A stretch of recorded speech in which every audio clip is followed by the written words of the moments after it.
Hey, ladies and gentlemen, welcome. This is The Alternative Voice, and if you're joining us in this live discussion, I know where you're watching this, it might be 8 p.m. East Africa time.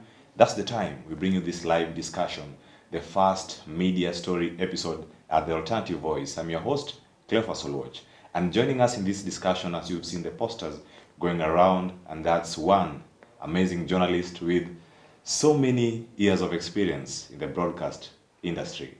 That's one, Mercy Mmbone. Mercy Mmbone, karibu. Asante sana. How are you, Cleophas? I'm good. Thank you for having me today. It's been long since we sat together. I know it's been a while and COVID-19 maneno, so we cannot meet, we cannot talk. That's why we are observing this 1 meter. It's 1 meter. Yeah, 1.5. Yeah, it's 1.5.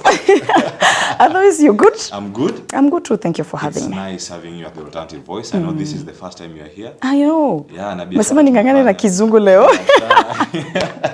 Kwa sababu kuna wale wana watch, those watching from South Africa, those watching from Uganda, those watching from Nigeria and the UK. Yes, by the way, we pass our condolences as The Alternative Voice as you continue mourning Prince Philip. And so, Mercy Mmbone, who is Mercy Mmbone? Watu wengine wamejiuliza pale tu. Yeah. Leo tuko na Mercy Mmbone. You'd like to know who is Mercy Mmbone to that viewer and to your fans. How can they define mtu amelizwa Mercy Mmbone ni nani? Yule msichana hapo Milele FM. So tell us who is Mercy Mmbone. Leo nimepatika, I'm so used to asking questions. So today I'm the ones to answer, kuna maswali mengine kujibu ni ngumu, but I'll try my best. Yes.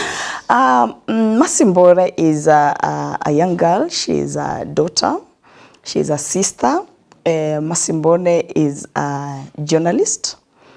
And I can say Mercy Mmbone is a little bit shy. Was a little bit shy. A little bit shy. Most of the time when it comes to cameras, and that's why I think I'm behind the mic. A little bit shy, but not really shy. Powerful behind the mic. Yeah, powerful behind the mic. Amazing. Yeah. So, Mercy, apart from your career, we'd like to know, ulikulia wapi, nyumbani ni wapi? Because I know there are some people actually who are watching. Kama una watch na uko mali Mercy anatoka sikiza. Maybe yeye ni jirani yako. So, Mercy, where is home? Oh, okay. Mercy Mmbone was born in Nandi County. I know most people know that I'm from Vihiga because I'm a Luya. But Mercy Mmbone was born in Nandi County in the years, let me not say that. Please. Our viewers, she's very young. 19 minus. Yes. Let's stick there. But I was born in Nandi County. By the time I was being born, my parents had shifted from Western to Nandi County. I'm the last born in my family, a family of 5 boys and the only girl. The only girl? The only girl is... And the last born. Yes. Yes, and that's why I'm very strong, You are strong and shy. Yes. I'm strong and shy. Being born within men, it strengthens you in a way because I was not brought up as the only girl. I was treated as a... Yani sisi wote tulikuwa wavulana. If my mom decides, for example, when I was in high school, if my mom decides I'm giving your brother 200 as pocket money, even you, Mercy, you'll get 200, yes, not considering Mercy Mmbone needs extra sanitary pads or something. Mimi nililelewa kama kijana, basically. So I'm the last born in a family of 6, the only girl. 5 boys, and then, 1 girl. Yes, so if you're joining us, that is the strong Mercy Mmbone that you are seeing on your screens tonight. And that's the same lady who has an amazing story that we really want to get into. Mercy Mmbone, we want to hear more of your career in media. How did it start? Okay, it started way back while I was a very small child. Did you dream of becoming? Not really dreaming. But I used to watch TV. I used to watch, you remember Catherine Kasavuli? Yes. You remember her? Yes. I loved that woman from years back when she was on TV, and I used to watch her, and I tell myself, I used to tell my mom, I want to be like I want to be like Catherine Kasavuli. I used to call her Angel because before then I couldn't understand how people could just go before a screen and start talking non-stop without reading somewhere or without looking somewhere. It was, I couldn't understand that aspect. So I used to know they are angels. They're angels. There is somehow, yani, unajua venye tulikuwa tunaambiwa malaika jinsi ambavyo wanakujanga tu, wanaapia tu. So I used to know they are angels. So nilikuwa naambia mama, siku moja mimi nitakuwa malaika kwa TV kama kina Catherine Kasavuli, kama kina Ann Ngugi, you remember? So there are some of the ladies who really inspired me while I was still young. So I really never knew the uzito ambao ulikuwa behind that statement because I just thought it's just a normal statement. So when I joined high school, nilisomea Kamime Primary School, iko Nandi County, Aldai constituency, from class 1 to class 8. And my mom taught me class 1 to class 4. So watu walikuwa napigwa viboko 2 na pigwa 4. Mtoto wa mwalimu. Yeah, mtoto wa mwalimu. My dad was a teacher, my late dad was a teacher, and my mom was also a teacher. So yeah, after that I joined high school, Goibei Girls. And when I joined Goibei Girls, I joined journalism club. Yeah, and our patron was one Mr. Unyango. I appreciate him so much because he taught us a lot. We used to go for like unaona venye kuna kuangana zile games, high school games. Yes. So he used to I didn't participate in games. I wasn't a footballer, I wasn't a volleyball. I didn't do any sports. Yes. I know that question will come later, but I know. You'll have to tell us, where did this passion for sports journalism? Everybody asks. Yes. I never did any sport in high school. The only thing I did, I could accompany the teams going for the school games as a journalist. Yes. So I used to go and record the results. Then on Monday kwa parade, mimi ndio nakuja na results. Nasoma results kwa parade. Yeah. Then kulikuwa na ile school magazine, yes. Tukaanza kuandika mashairi, tukaanza kuandika articles kidogo kidogo, of course, and it really built my passion. Though ile meaning kabisa ya journalism haiku imeniingia by that time. Tulikuwa nafanya tu because it's high school, you know.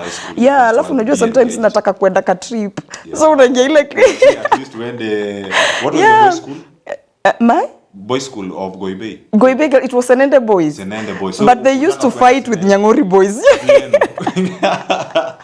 Yeah. So ilikuwa hivyo, sikuwa na ule uzito really. Mimi nilikuwa naifanya tu because of course I needed to join a club. Kulikuwa na journalism club, environmental club, yes. So I joined journalism club and I really learned a lot in high school. Yes. That is Goibei Girls. So after nilimaliza Goibei Girls, nikaenda home. I remember after that we lost our second born. And it was very heavy for my mom because we had also, years back, we had also lost my dad and our firstborn. So it was so heavy for our family. And my brother, I remember, Will Haitsia, may his soul rest in peace, he had just joined KDF. And you know, sasa ndio mwanga umeanza kuingia kwa familia. Yes. So I knew, of course, nitamaliza tu shule and through him nitapata pesa ya kuingia college. But it was a bit difficult. In fact, hata singeendea certificate yangu Goibei Girls because sikuwa nimemaliza school fees. Yes. So it really took time for me to join college. Took a year plus for me to join college. But I remember when my mom got some cash, she gave the money to me and told me, go take your certificate. And you need to go to college. And before that, alikuwa ameniuliza, what do you want to do? And nikamwambia, I want to do journalism. Okay, Mercy, if you can hold it on at that point, when that light of the family has just been plucked and it's not there, the family at times become, they tend to be in darkness for quite some time. So within this transition period from high school for you to join, you said 1 year and a half.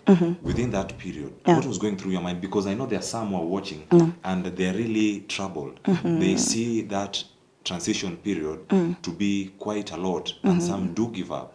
What was keeping you busy and at least focused that at one point you'll get the finances to go pick your certificate and also to proceed with your academics? It was a very difficult moment for myself and for my family too, because it was just 5 years after we had buried our firstborn and 10 years after we had buried our dad.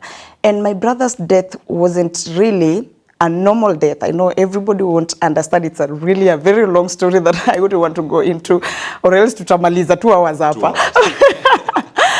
But it was a very heavy moment for my family, because at that time we were even branded names as a family, the family that buries people after every 5 years, and it was tough. You're losing friends.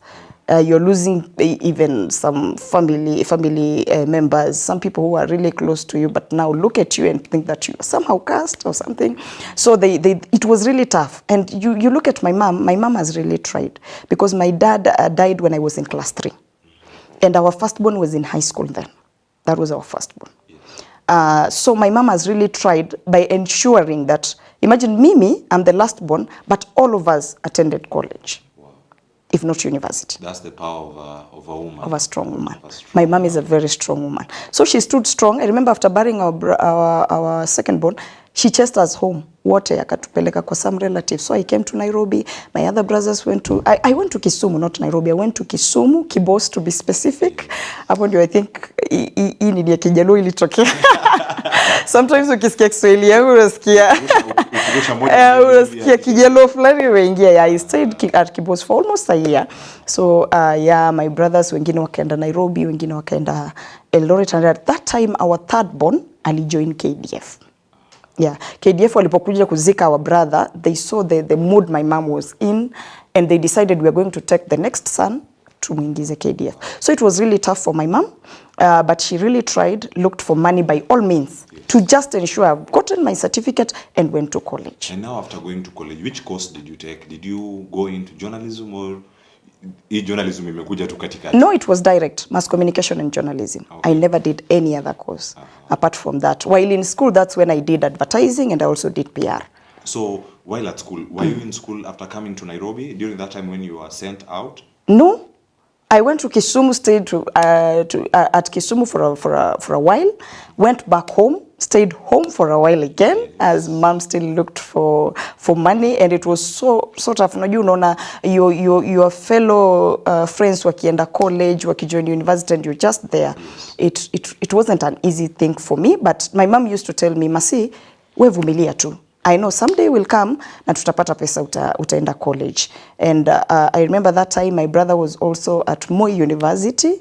There was another brother who was also in college. So it was a bit heavy for my mother. So akasema Masi vumilia tu, a time will come and you will go to school. So for anybody who is in that situation, by the way, uvumilivu tu, trusting in God and supporting your parent in any way. Akikuja kuambia kwamba leo hajapata, usifeel vibaya.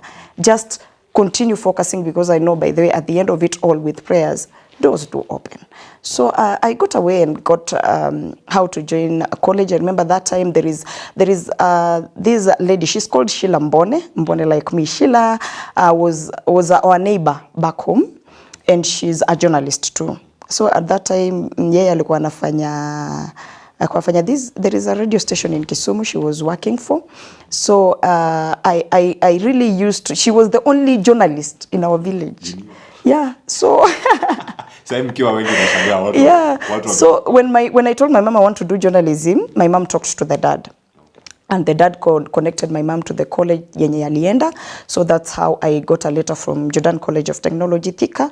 And after that applied, and I managed to join the college. Wow. Yeah. So if you are in this live discussion, this is the story of Mercy Mmbone, a journey, and tonight we are just trying to get to know her better. And so Mercy will be telling us more on how she got now into the industry. Mm-hmm. And what was the hustle? Mercy, having heard your story, and that's why I said, let you be the first person that will tell this story.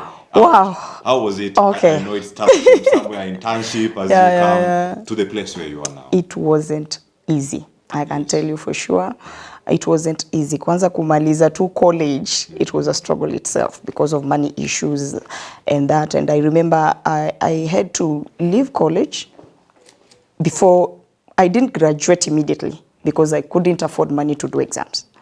So I had to leave college, and I looked for my first internship. without even graduating.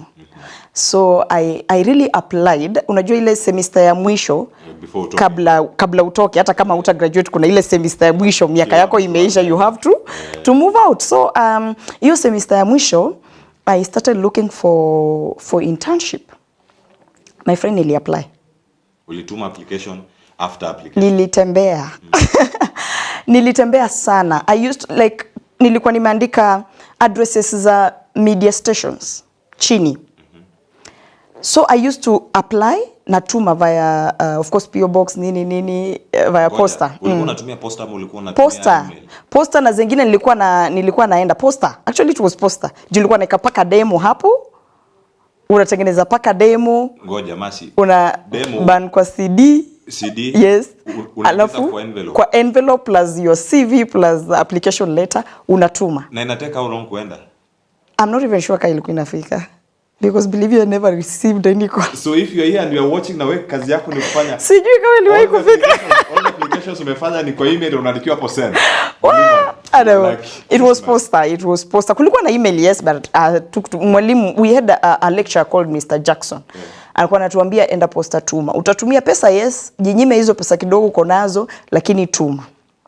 So I remember there is a time he even sent me to Bungoma. Kanambia kuna stations ziko Western. I want you now to go and deliver. Hand delivery.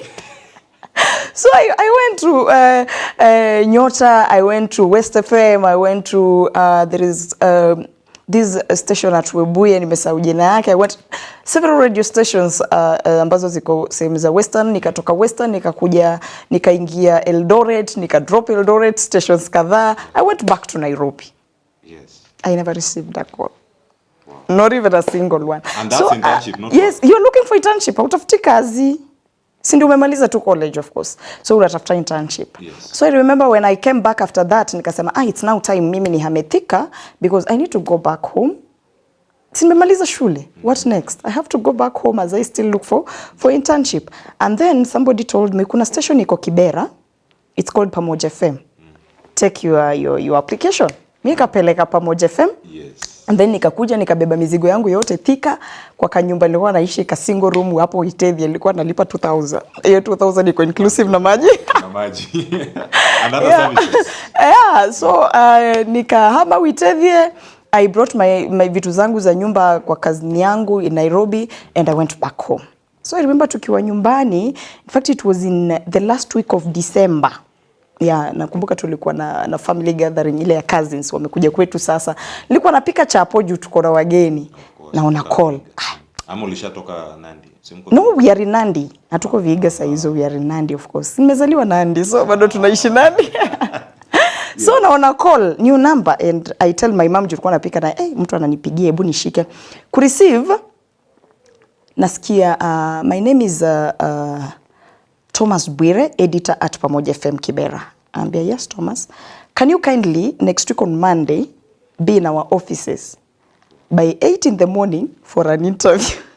That was a life-changing call. That was a life-changing call, I can say, because I've really waited for this call. No, you may apply. Yes. Hakuna jibu inakuja, but now this is the only answer you get. So that was on a Saturday. Yes. I only have on Sunday, and I need to be at Pamoja FM on Monday at 8 in the morning. So I tell my mom, hatuna transport, tutafanyaje? We will find a way out. Mama akafanya calls mbili, you know a mother. Yes. Akafanya mkopo. Akafanya mkopo, yeah, nikapanda gari and I came to Nairobi. I remember that Monday in the morning, nikaenda Pamoja FM, Kibera. I did the interview, and when I did the interview, nikafika kwa interview, I will never forget. I remember I was asked about Mheshimiwa Raila Odinga. That time alikuwa MP wa Lang'ata kama sijakosea. Yes. At least sasa you can try guessing what time, which year. I know. Which year did I don't want to talk about years. Yes. Yeah. But at that time alikuwa either former or alikuwa. I cannot remember vizuri. But niliulizwa swali about Lang'ata and the MP. And I couldn't answer. I didn't know about it. Msichana amekulia. The only thing I knew was sports, not msichana amekulia. So mimi hata nikiprepare for interview, I prepared for sports questions. So after that wakaniuliza maswali zinahusika na news and I was like I don't know, ama napeana wrong answers. Wakaniuliza what is your strength? Confidently, sports. Okay. And they asked me, I remember it was now Felix Asoa, he's also a journalist right now at Biblia Usema. Akaniuliza yeye ndio alikuwa assistant news editor. Akaniuliza maswali za sports. Zote nikapata. And they were shocked because all of them were men. This is a lady anajuaje sports. You get that point? Na siasa hizi news sijui mambo ya siasa, mimi na siasa ni wapi na wapi. Yes. Yeah, so and that's what made me pass that interview. Wow. The sports bit. So you joined Pamoja FM. If it was an intern, it was internship at that time. Then how did you progress? Because the life-changing call came through, then you got this internship. Now progressing into your career, how was the transition? Because some you be for internship for some number of months, then you move out, or you'll be retained. What was the case on your end?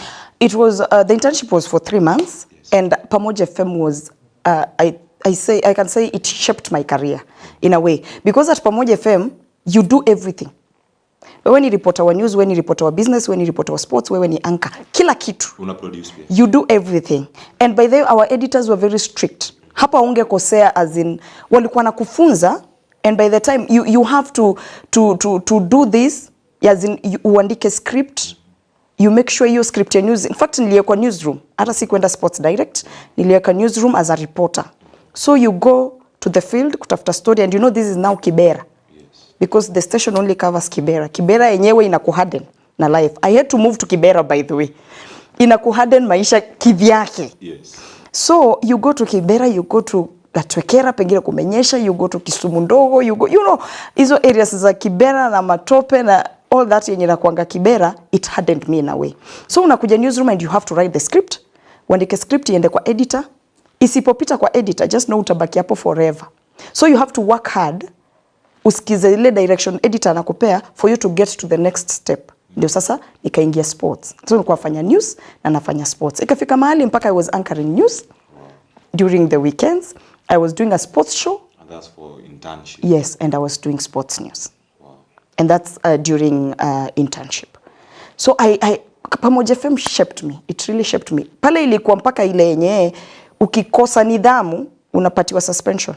Wow, umerudi shule ndogo. Umechelewa meeting, ujekuja briefing ya asubuhi ya meeting, ama umekuja meeting na una idea, you have to come with a story idea. Suspension 2 weeks. Now, remember it's internship haulipwi. No, unapewa sasa. Yeah, so you have to be on toes, you have to be disciplined, you have to work hard. So it really shaped me. Wow. So I did my 3 months, and after that they told me you have the right to go on because you've been doing a good job. You can continue. But then at the same time I looked at it, I said, nitalipa aje rent, nitasurvive aje, I need to also look for something to do. Yes, I'm in Nairobi. So at that time I looked I started looking for a job. Nikapata job ingine hapo ya hawking. I knew. Now, tell us more about this. Yes, hawking. Yes, umetoka newsroom. Nilikuwa nazungusha dawa. Mercy ameenda kufanya ile biashara ya kutengeneza habari. Ameacha kuwa mwanahabari, ameanza kutengeneza news. Exactly. Yes. You're now the news. I started hawking. Yes. How was life hawking in Nairobi? You are hawking in Kibera. Sio rahisi.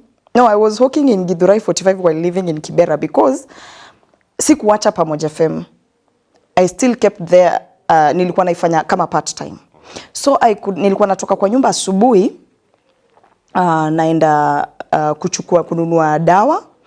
Ilikuwa Panado, hizo Ino, Actol, then natembeza kwa maduka, kwa chemists, hivyo. Yeah, nikiuza kwa chemists and all that. So I did that for a while, like niseme miezi 2. Yeah, so nilikuwa naenda huko mchana, then usiku naingia Pamoja. Natoka Pamoja around 10 in the night. Yeah, so nilikuwa nimepewa bulletin ya usiku. Sasa ile kufavor at least mchana. Yeah, so there is this lady I was living with, her name is Milele. I used to live with her, and she was also working at Pamoja FM. So yeye alikuwa ameiva sana news. So we agreed nikitoka hawking nakuja naenda newsroom and I help her out. So sometimes ananiachia bulleting, then over the weekends, because over the weekends sikuwa naenda kuhawk, ama nilikuwa na hawk half day, so na endeleza news za weekend. Okay. Yeah. Now, Mercy, you are through all this hustle, the hawking part and also part-time job, which is still under internship program that you are at Pamoja FM. Now, how did you land this first job and on which media house did you go for after your internship? Okay, after Pamoja FM, I remember ilifika mahali and my brother saw me, tukakutana nao. I remember it was graduation ya ndugu yangu mwenye anafuata, Walter. I went for his graduation and they were so shocked because walisema, hey, sis umekonda sana. And I think it's time utoke Nairobi. If things are not working, we cannot allow you to continue hawking. Just come back home. So I went back home, as they said. But in that process, my elder brother, he's called Wilfrey, he's a lecturer at Moi University, decided to take my papers to radio stations in Eldoret. Yes. And he took them, and I thank God, Biblia Usema by that time was still in Eldoret. They had a branch in Eldoret. They called me for an internship. They're still there. They are still there, yes, but now it's a TV, not radio.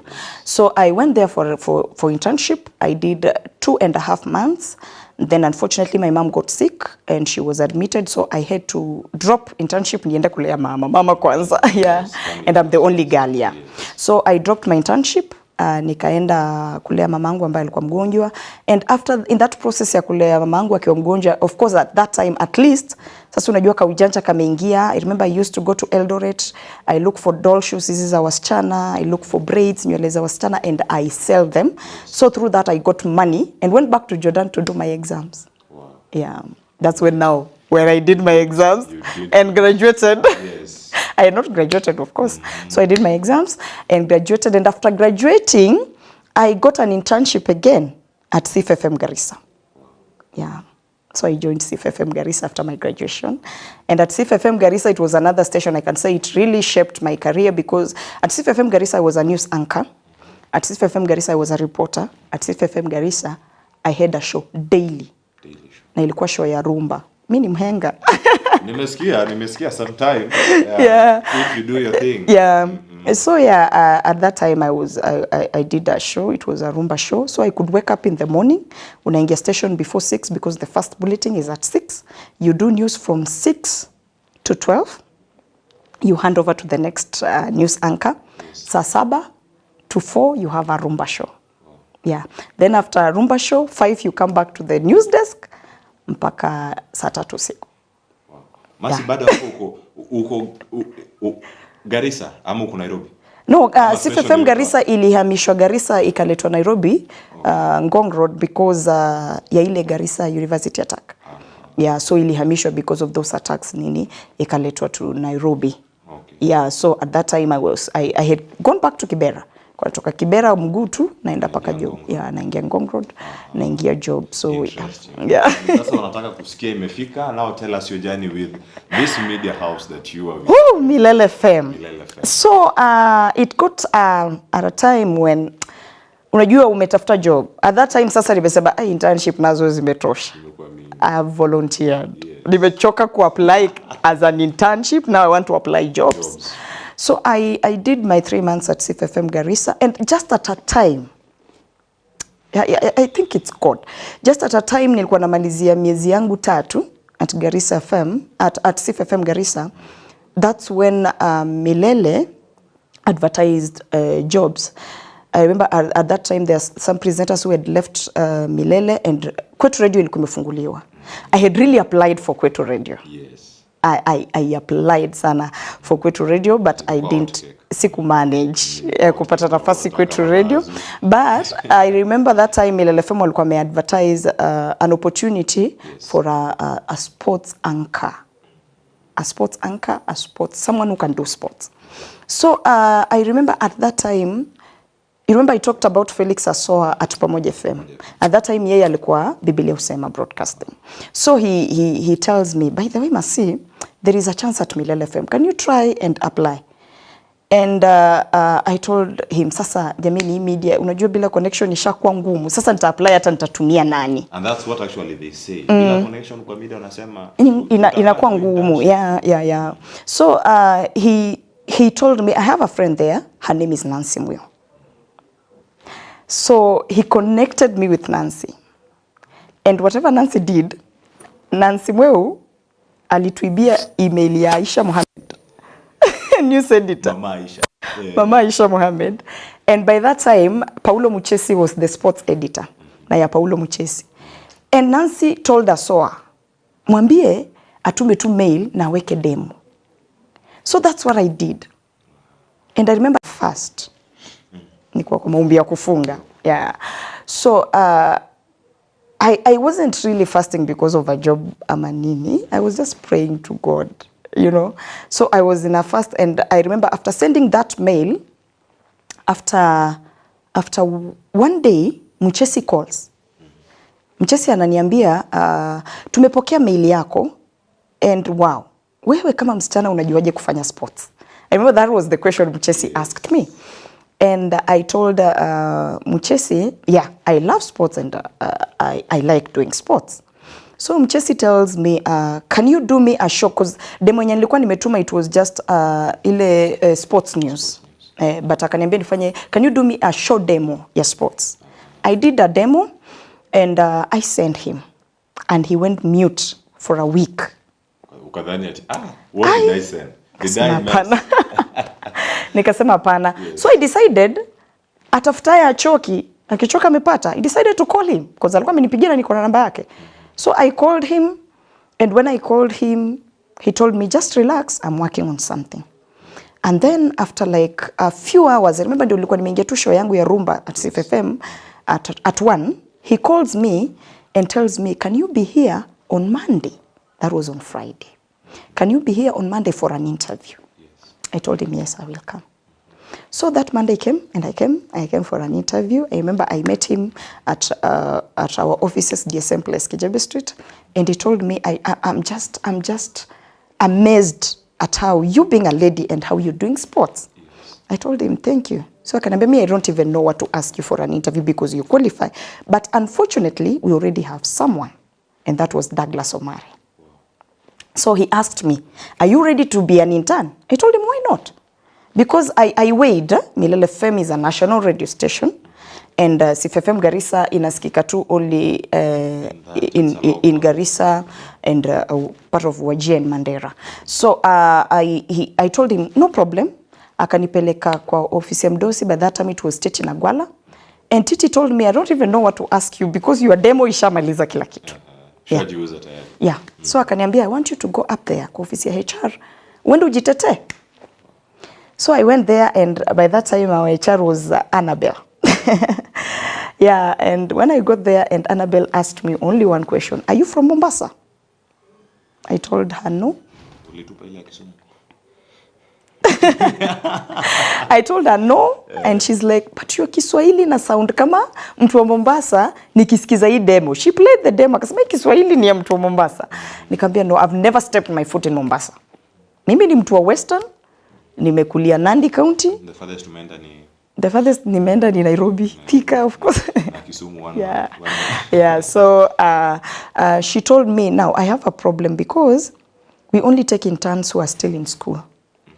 And we also don't want to have you in na ukose chakula, ukose transport.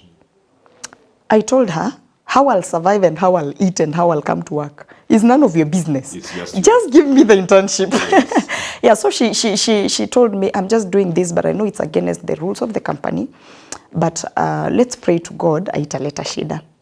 And after that, she told me next week on Monday, I remember it was on 4th of April, come to work. And that's how I started my internship at Milele. Wow. Yeah. So that's internship. And I want to believe, if you are here and this is 2021 and you are currently employed in Milele FM, this is now employment, Mercy.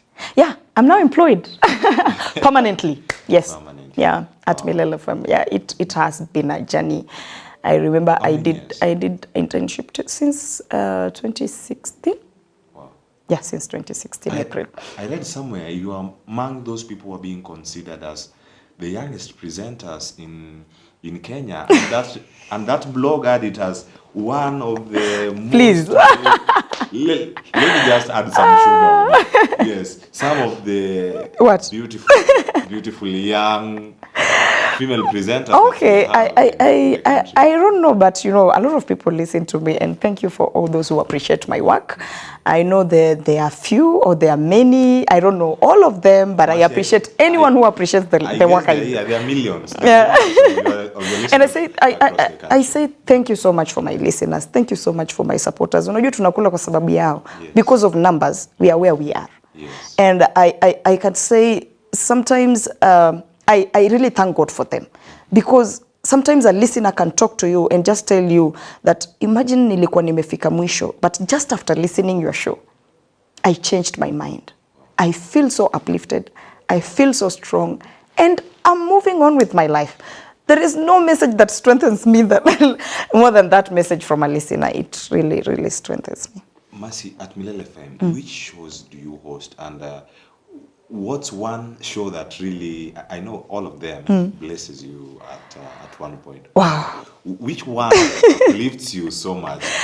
Okay, when I joined Milele, I joined as a sports person, sports reporter, sports anchor. And at that time I was doing a sports show with Douglas Omari. So I remember after that, I became now the swing presenter. The swing presenter, this is a presenter who sits in when a certain presenter is not maybe feeling well or maybe on leave or something. So I started sitting in for the mid-morning show. That is Kazimpango. Yeah. At that time it was Chozi Lalmasi who was doing it with Ole Matope. So Chozi akienda leave, I used to sit in. And that's how now I started to grow actually, because I was used to community radio stations and now I'm at a national level. I remember the first time I was called and told Chozi is not coming. Jerry Obege, our former boss, alinipigia simu 10 minutes to 10. Show inaanza 10. Mercy Mmbone, get to the studio and do that show. Chozi is not feeling well. Where ujaika kwa control, you don't even know where to start by the way. So I was so anxious, and I remember that time I thanked my producer Eli Njenga. Alikuwa ananiwashia mpaka microphone. Sasa hizo unaongea but una shake. Kuna time mpaka I did a link. Kumbe microphone ilikuwa off, feda ilikuwa chini. Nancy Mwe alikuwa amemaliza kusoma news na akarudisha feda chini. I didn't know. Mimi nikafanya link. So I see Jerry Obege calling. But you know, from such you learn. Yes. So I used to learn, and I remember that week I did Kazimpango, and everybody was like, wow, that is a good job. And now Titi calls me and I want you to be a swing presenter. So nikakuwa swing presenter wa mid-morning for a while, and then I started swing presenting Drive when Nzula is not around, Nzula Makosi. So I did also Drive with Captain Otos, JPT. Yeah, I did Drive with her, and sometimes it reached a point when I used to sit in for Titi Nagwala, Rumba, Oxygen. Yeah, so I did a lot of shows. There is sports, and then there is mid-morning, and then there is Drive. I guess today you are not a swing presenter. Now I'm not a swing Milele? presenter. I do the mid-morning show, that is Kazimpango, and I do a gospel show, Shangwe na Utukufu. Shangwe na Utukufu. Yes. That's every Sunday. Every Sunday from 2 to 6. Yes. Yeah. Yeah, so this is the story of Mercy Mmbone so far in media industry, and this is a media story, the first of a kind that we are having at the Alternative Voice. And if you are a returning subscriber, remember to always share this content. And if you're new, subscribe and help share this content outside there. And so, Mercy, as we bring this home, and just to wrap it up, I know you are a strong lady, and you're involved in so many things. And even before we get to that point, there are those people who really held your hands and showed you the way and told you this is the way to do this, this is how to handle this. Mercy, kufanya kazi na celebrities. I know there are those people. You've been in a media house where Titi Nagwala, Mfalme wa Rumba, was there, and that's a big name in the country. Joyce Gituro joined you, Alex Mokideo, these big people, Dixon Mpapale. Yes, big people in this industry who've worked across various media houses. How did that make you feel at home? Watu walifanya utoboke sana kimfuko. I know. I remember there was a time mpaka watu walikuwa nadhani maybe Mercy Mmbone ni mchoyo or something. And now you also yes. Somebody comes and tells you, help me with some cash. My daughter is stuck. She needs to go to school. I want you to help me with school fees. But at that time, I remember very well, I wasn't employed permanently. There was a time, I remember, okay, it's not right to disclose this, but I remember it really took me some time before I got employed at Milele FM. Yeah, I got my permanent job, my first permanent employment. Yes. That was this is 2021, 2020, 2019. Oh. Yes, that is 2019, and I joined Milele in 2016. So I got my permanent job in 2019. Yes. I remember it was in September. Yeah, under Joyce Gituro. I will always and always be grateful to that woman. Wow. She saw the other side of me. She believed in me. She saw something different in me. And I remember the first time I approached her and asked her that if maybe I can be given, that time I was just on the sports desk, if maybe I can be made now the official swing presenter wa Milele FM because I've been there. Yes. She told me, and you did it well. She told me, let me tell you one thing. The way you do sports, siwezi kukutoa sports desk. Siwezi kukutoa sports desk. And I agreed with her. She gave me very valid reasons. But I remember there is this time when Milele had a road show in Mombasa. So D, Presenter 001, and Zema had gone to Mombasa for the road show. And I sat in the drive show. Yes. She had not had me doing any other show apart from a sports show. And when she had me doing the drive show, yes, she saw a different Mercy Mmbone. And she came back and told me she's now making me a presenter. Wow. And she bargained for me to be employed. And I got a permanent employment at Milele. Wow. Mama Joyce, whenever you are, you're watching. Thank you. Thank you so much. You're so a blessing. Much. And I know it's not only Mercy who tell this story. Yeah. So many journalists outside there who really appreciate how you held their hands and you moved with them. May God bless you.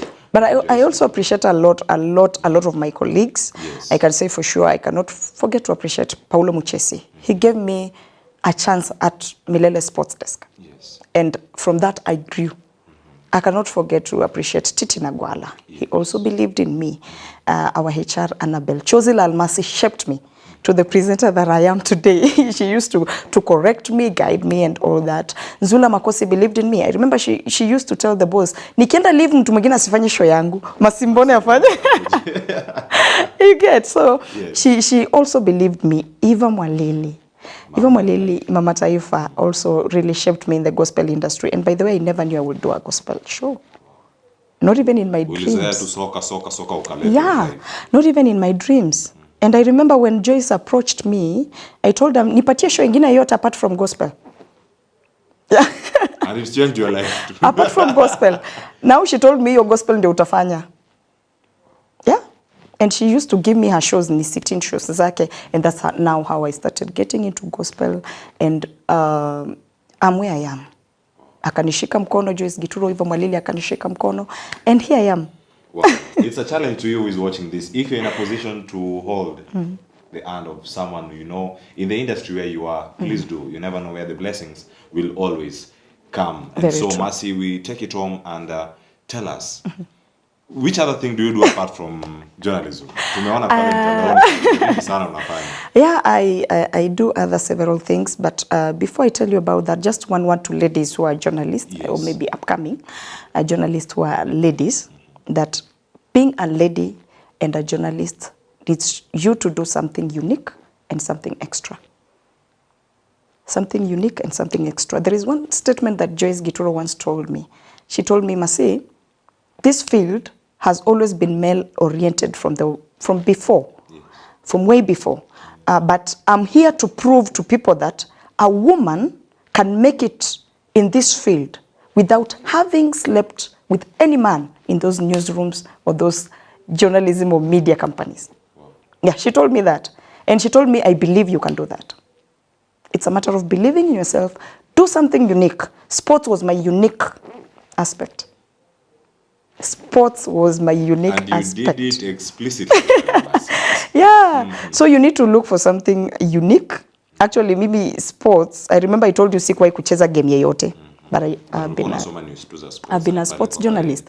Where did my sports love start? Yes. From college. Nikiwa college. Sikuwa na watch game. She's a Man U fan. Sikuwa naenda watch game. What happened is I sat down and looked at this industry, Cleophas. And I looked like newsrooms, kila mtu anataka kuwa kwa newsroom. Kila mtu anataka kuwa anchor. Kila mtu anataka kuonekana kwa TV. Yani everybody. So the market is full. There are a lot of people, market imejaa sana. So what exactly should I do to ensure na penya kwenye hii market? I should come out unique. And then at that time I used to only know of 3 ladies ambao walikuwa wanafanya actually 4 sports. Yeah. This is Karoradu. And then there is Mzima Kameme. And then there was Edith Warucho at ATG Radio. Right now she's in Tanzania. And then there was Evelyn Wata. Right now she's anafanya kimataifa yani, anaipiga kimataifa. Evelyn Wata. So I knew of only 4 ladies ambao walikuwa wafanya sports. And I knew this is an opportunity. This is something that will be unique. So Karoradu is doing English. Mzima is doing Kikuyu and a bit of Kiswahili. Evelyn Wata is doing English. Edith, she's doing Kiswahili, but hajepata ile limelight because she's at ATG. So I said nataka kwenda venye Edith anaenda. I sat down and started doing my research. I sat down, nikaanza. I remember there is this guy called, his name is Wycliffe Okumu. He's now at Baraka FM. Wycliffe alianza kunifunza bit by bit. Yani, like, so Dr. Mwana Sporti karibu tugeragezana viwanjani. Hiyo lugha ya sporti. Hiyo lugha ya sporti. Tulikuwa tunaiandika kama notes. Yes. Kama notes. By the help of my lecturer, Mr. Jackson, by the help of another guy called Francis Mmbone, walikuja na wakasema Masi, if you want to do sports, tutakushika mkono. Yeah, and walinishika mkono wakanifunza a lot about sports. By the time nilikuwa natoka college, lugha yote ya sporti kwa moja kwa moja. Wa kupanda na kushuka. Actually, yes. So that's how I got into sports. Anyway, that is for ladies. Look for something unique and for sure you will make it. Believe in yourself. Offer something extra and do extra. Exactly. Whatever thing you're good at. Yeah. And so this question, you've just avoided it. What are you doing at Nutritious Vegetables? Okay, so the other stuff that I do, I sell vegetables. Mimi ni mama mboga. Kula mboga. Mimi ni mama mboga. I go to Mudhurwa, buy vegetables and sell to people. But I do it in a different way because I sell my vegetables packed, boiled and packed. Na mboga zenye nauza ni only kienyeji. That's how the whole idea started. Of course, last year when COVID came, na mambo yakakuwa magumu kidogo, so you needed to look for a way to get an extra coin. So nikaanza kuuza mboga, and from kuuza mboga, I came up and also started doing some nutritious campaign. And that's what I do at Nutritious Vegetables. So I urge people to eat nutritious, especially during this COVID-19 period. Yeah. Also, children needs to eat nutrients, you know, to boost our immunity and all that. So tulianza na mboga, but we have a long way to go. Yeah. And we tunalenga kugrow sana at Nutritious Vegetables. So how can people reach you at the Nutritious Vegetables, or as Mercy Mmbone at least to help give some advice? Or I know those ladies who are into sports, some are watching, and they like to get you. How can they reach you? For Nutritious Vegetables, we have a Facebook page on Facebook, Nutritious Vegetables, and on that page you'll get all our contacts, the phone numbers and the email, everything. You'll just get it there. I have also my personal page, Mercy Mmbone Siahi, on Facebook. You can also get me on Instagram, Mmbone Mercy, and also on Twitter, Mmbone Mercy 1. Okay. Yeah. Wow. That's the time we had with the and Mercy before you want to take it. You want to take it all. By the way, if you are there and you are listening to Mercy, this is a blessing. It's only at the Alternative Voice where she has had this opportunity to share this life. Yeah, I've never, by the way, and thank you so much for that opportunity. Yes. Besides selling vegetables, I also do branding. Yes. Yeah, that is my other hustle. Yeah. Mercy Hood Hub. I do branding for all your brand solutions. Kama unataka tukusaidie kupenda brand yako, tunakusaidia kupenda. Like I partner with alternative voices. Yes. You've seen you've seen somebody call himself COO. It's Cleophas Oluoch. Wengine wakaanza kusema Chief Operations Officer. It's Cleophas Oluoch. But I also do branding. Kwa hii maisha lazima ukuwe na side hustle. You need to, yes, exactly. Especially with this economy, you need to look for a way ambayo itakuletea an extra coin. And in the near future, something big is also coming up from me. When we get there, tutakuja kufanya story hapa Alternative Voices. Yeah. So if you've seen the hoodie and you want to make the orders, kindly drop your comment down there, and Mercy will of course get back to you, and you'll have your hoodie and the entire company branded. I think that has been an amazing explainer today, and whatever thing we've learned from this discussion, thank you very much, Mercy, for your time tonight. And as we bring it to an end, remember to follow Mercy on our social media platforms to continue getting these updates. I've been your host for tonight, Cleophas Oluoch. Next week on Saturday, the 17th, I'll be hosting one lady from UK, Manchester, called Amanda. Amanda is a model and she's a media personality. She runs radio stations at Manchester, and that's will be our media story too. How did she move from Africa to go host a show every Friday night that she does at her station? So stay tuned for next week's episode 2, My Media Story by Amanda, all the way from Manchester, UK. Till that time, remember to subscribe to this YouTube channel at The Alternative Voice and share this at the end of this broadcast. Bye-bye, and may God protect you. Remember to keep safe. Corona is real. Thank you. Bye.